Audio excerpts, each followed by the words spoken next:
Professeur Didier Raoult, au vu des dernières données, où pensez-vous que nous en sommes sur le plan de l'épidémie et que pensez-vous donc du confinement, du déconfinement qui se rapproche?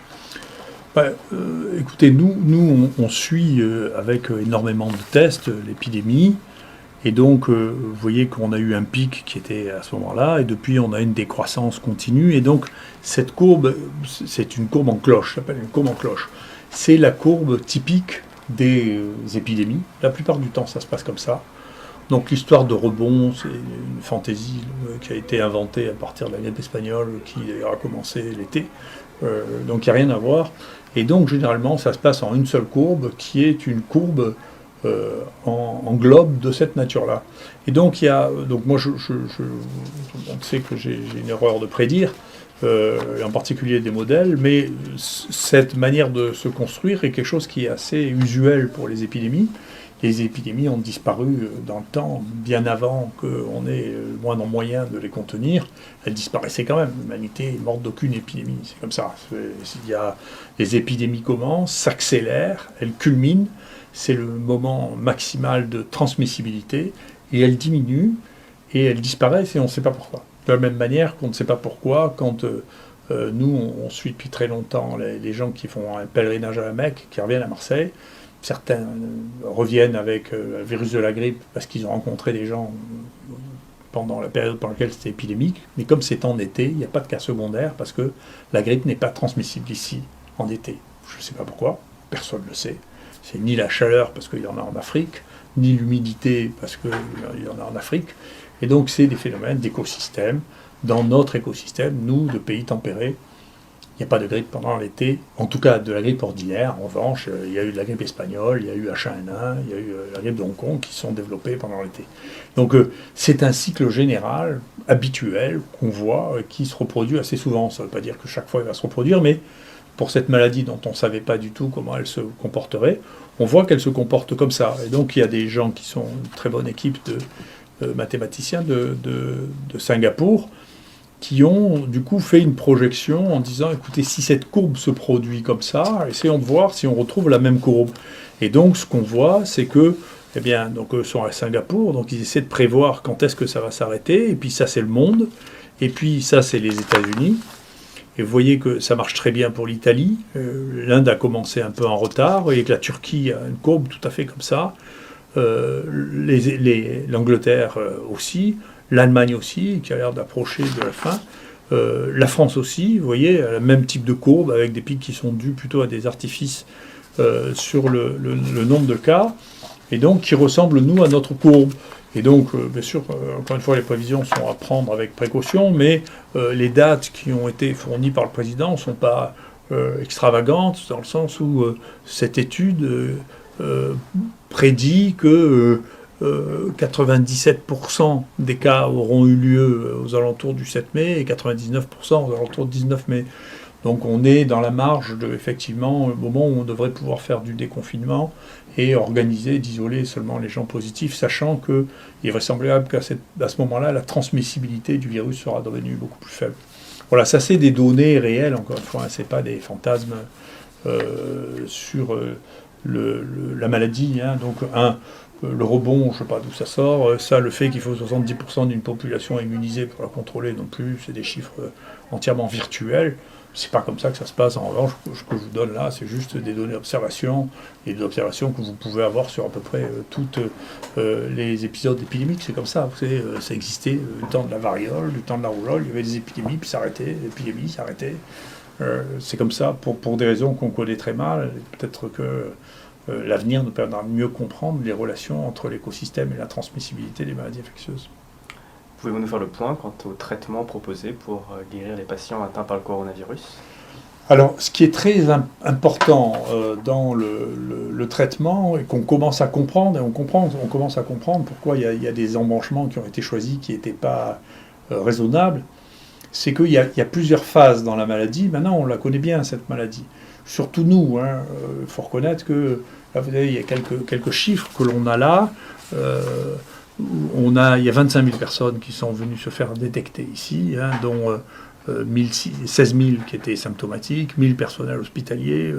Les taux de positivité ont culminé jusqu'à 22%. Actuellement, on voit bien que ça diminue parce qu'il n'y a plus que 5-6% de positifs. On a fait maintenant plus de 6000 sérologies. Je vais vous en donner les résultats qui expliqueront pour ce qu'on pense pour les patients.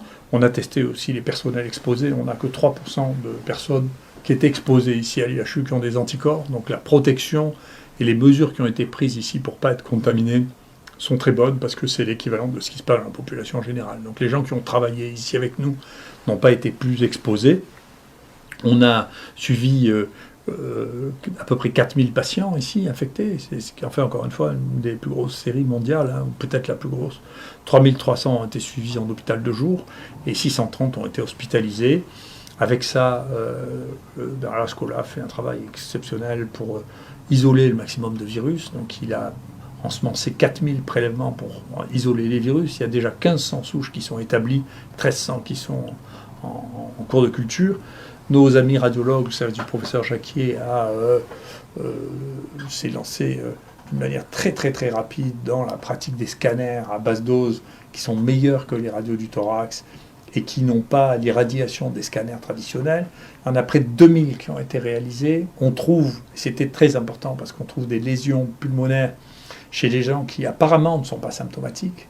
Donc dans cette période où on a le virus et on dit vous n'êtes pas symptomatique, si vous faites des scans low dose, on trouve dans plus de la moitié des cas qu'il y a des lésions pulmonaires. Les Chinois avaient trouvé ça, nous on l'a confirmé. Et puis bien sûr, sur le plan des électrocardiogrammes, je vous parlerai du risque de l'hydroxychloroquine, mais on a fait 7500 électrocardiogrammes ici qui ont été regardés et validés par nos amis du service du professeur de Haro, qui est un professeur de cardiologie, spécialiste du rythme cardiaque. Avec ces virus, on a séquencé 434 génomes, je crois que ça fait le double de tout ce qui a été réalisé en France par ailleurs. Il y en a 309 qui sont analysés pour montrer ce qu'il existe de spécifique. Et puis pour les médicaments, on a fait à peu près 1400 dosages d'hydroxychloroquine et 500 d'azithromycine pour, bien entendu, évaluer la concentration des médicaments, comprendre de temps en temps pourquoi il y avait des échecs, et puis surtout éviter qu'il y ait des problèmes de surdosage, bien sûr, parce qu'il faut être attentif. Donc ça nous amène à maintenant réfléchir sur le traitement. Maintenant qu'on sait ça, et en particulier nous, cette expérience considérable que nous avons avec une base de données de 3500 personnes. Il y a plusieurs stades à la maladie. Il y a une première période que nous, on a l'habitude d'appeler la période d'incubation, qui est entre le moment où le patient est en contact, attrape le virus, et le moment où il est symptomatique. Dans cette période-là, la seule chose qui est, c'est le virus. Et on l'a vu, y compris, les gens parfois ne se rendent même pas compte qu'ils ont le virus. Parfois, quand on les réinterroge, en particulier les jeunes, ils disent « Ah oui, mais quand même, j'ai eu un moment, si on leur pose la question, où je ne sentais plus les odeurs. » Et ça, c'est un très bon signe, parce que parfois, c'est le seul signe chez les jeunes. Ils ne sentent plus les odeurs. Mais si on fait des scanners, à ce moment-là, on risque de trouver des lésions. Donc ça, c'est la première période. Et puis ensuite, il y a la période clinique, dans laquelle les gens sont malades. Tous ont de la fièvre, c'est les manifestations les plus habituelles. Là encore, c'est le virus qui est la cible, à ce stade-là. Mais il faut les traiter relativement tôt. On savait ça pour la grippe, par exemple. On sait que le Tamiflu, ça marche pendant le premier et deuxième jour de grippe, et puis ensuite, ça ne marche plus. Donc, on sait ça. On sait que pour les infections virales, c'est au début qu'il faut traiter, parce qu'ensuite, la réponse que nous avons contre les virus peut être tellement forte que la question n'est plus le virus, mais la réponse.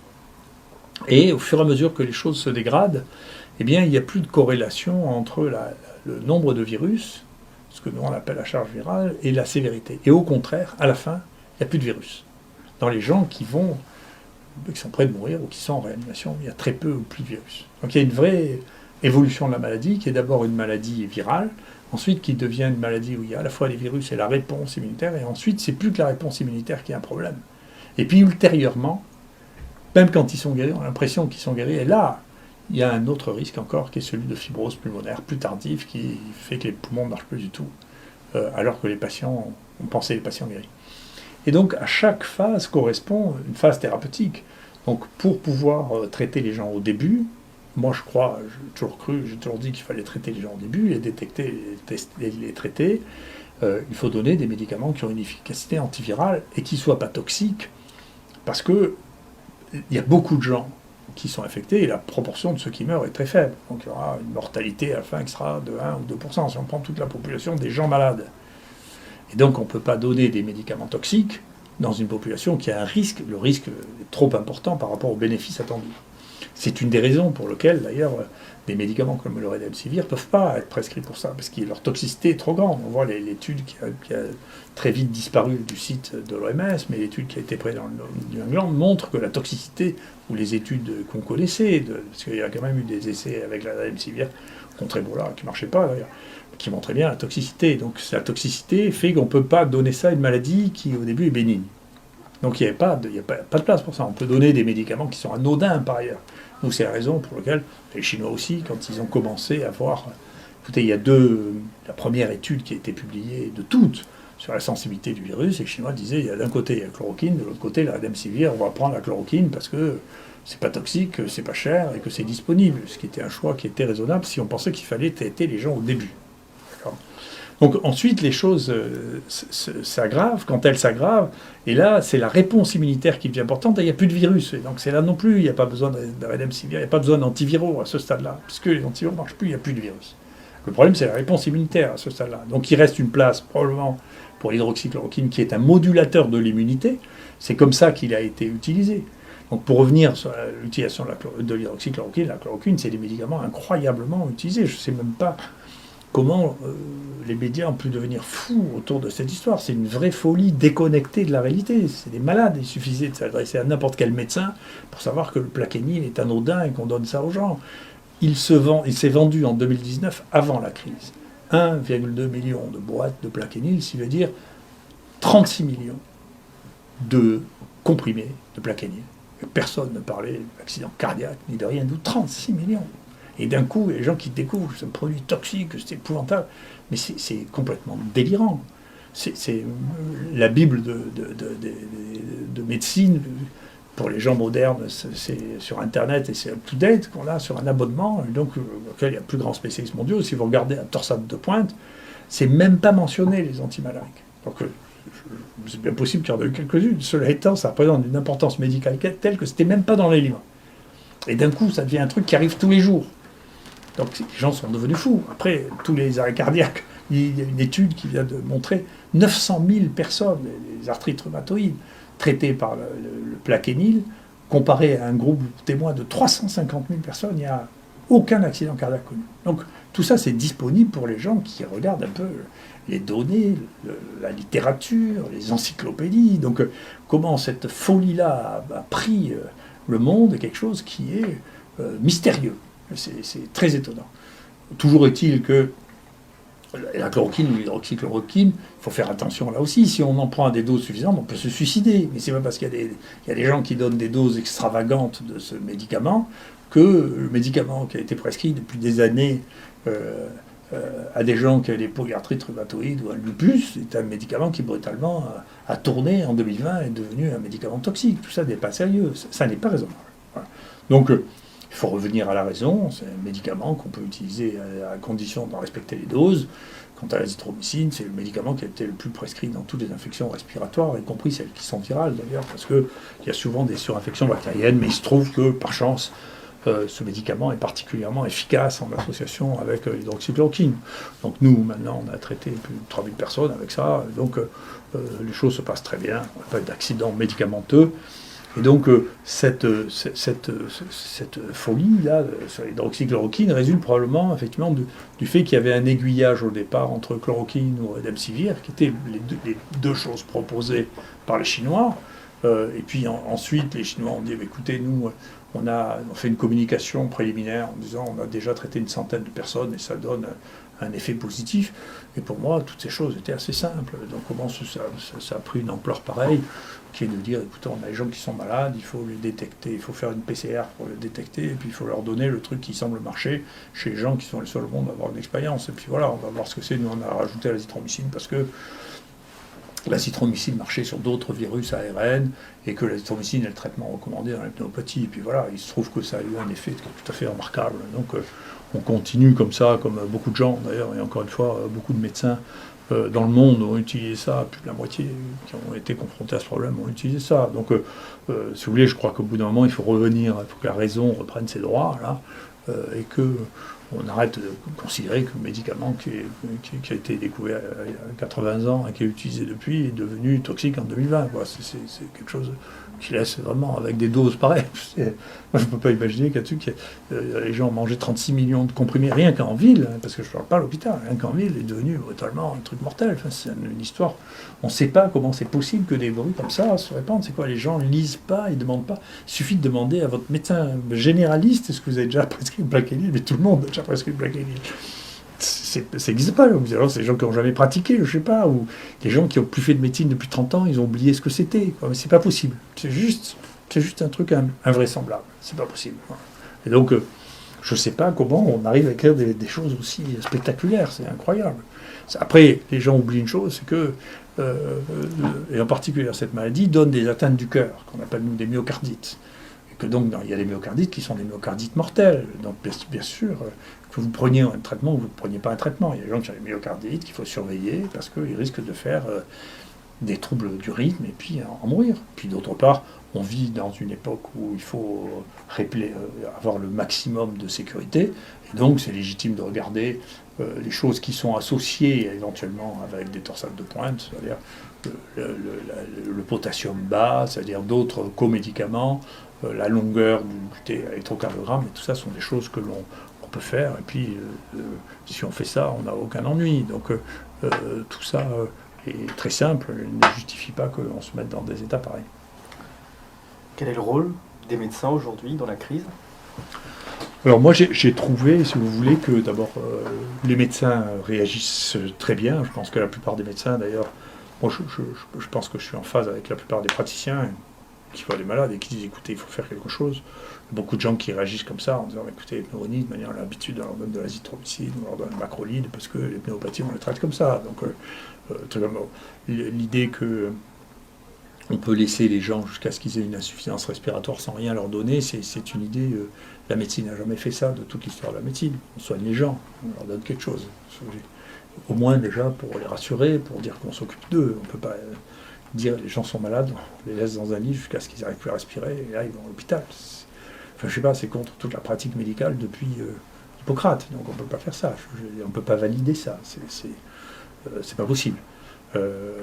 Et donc les médecins en partie qui le font, et moi j'ai été très frappé parce que on a une analyse par la CNAM de la prescription de l'azithromycine et de l'hydroxychloroquine. Il ne faut pas croire que c'est une histoire de bataille entre les Parisiens et les Marseillais, hein, parce que ceux qui en consomment le plus, c'est les Parisiens.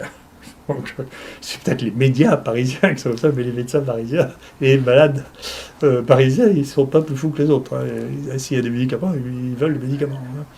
Donc c'est une histoire de médias, je ne sais pas quoi, parisienne, mais c'est pas du tout les Parisiens. Les Parisiens, c'est des humains normaux. Quand ils sont malades, ils veulent qu'on les traite. Et les médecins, c'est les médecins normaux. Quand leurs malades sont malades, ils veulent les traiter. Enfin, c'est des humains. Enfin, c'est pas des extraterrestres, c'est pas bien quand même. Et enfin, je crois pas.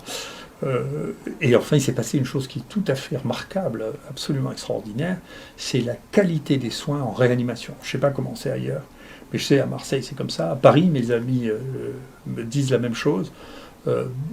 Quand il y a ces formes de détresse respiratoire, en général, la mortalité est supérieure à 20-25%. Qu'on voit dans les séries américaines, c'est des mortalités absolument considérables, 25%. Et ici, les collègues, les amis avec qui on travaille nous disent non, on a une mortalité beaucoup plus basse, 9-10%. J'ai téléphoné à un collègue à Paris qui m'a dit on voit la même chose, 9-10%.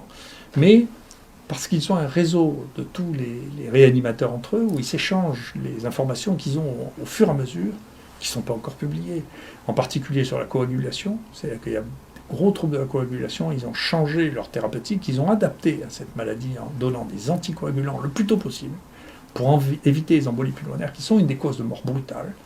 Ils ont aussi utilisé, hors protocole, des médicaments qui permettent de contrôler la réponse immunitaire. Maintenant, les protocoles vont être passés. Enfin, là aussi, il y a des utilisations, il faut sauver les gens. Donc, cette réponse immunitaire qui est devenue folle, il faut la contrôler. Il y a des médicaments pour ça. Donc, pour aider au contrôle de cette folie immunitaire, il faut utiliser ces médicaments. même s'il n'y a pas d'effet de truc randomisé, parce qu'il est question de sauver la vie des gens dans une situation qui est compassionnelle. C'est ce qu'on appelle de la thérapeutique compassionnelle. Donc il faut se servir de ces outils-là sur les thérapeutiques compassionnelles, c'est-à-dire que quand on a des situations aussi graves, il faut utiliser tout ce que l'on peut utiliser pour sauver les gens. Donc tout ça, cette approche-là, et la qualité de la réanimation française, qui a eu une réaction incroyable, parce que les réanimations ont été débordées, il y a eu des réanimations qui ont été installées dans des conditions qui sont quasiment des conditions de guerre. Le résultat de ça est tout à fait exceptionnel. On aurait pu avoir, honnêtement, 30% de morts en plus s'il n'y avait pas eu la qualité de cette réanimation et la qualité de la prise en charge. Et donc ça, je pense que c'est très bien. Et que beaucoup de gens ont été sauvés parce que la qualité de la réanimation, quand on était à ce stade-là, a été extraordinaire, qui n'était plus un stade virologique. Voilà. Et puis enfin, la dernière phase, après la réanimation, qu'est-ce qu'on va faire de ça? Il y a des vraies questions à organiser et à réfléchir pour savoir comment détecter avec nos collègues spécialistes, cette fois-là, de pneumologie. C'est plus nous qui allons, les gens qui s'occupent des infections, qui vont s'occuper de ça. Comment on détecte les fibroses pulmonaires qui vont arriver plutôt dans les gens qui ont eu cette rage épouvantable, inflammatoire dans les réanimations, peut-être dans d'autres, qu'il faudra probablement surveiller, qui posent une véritable question à l'avenir. Merci.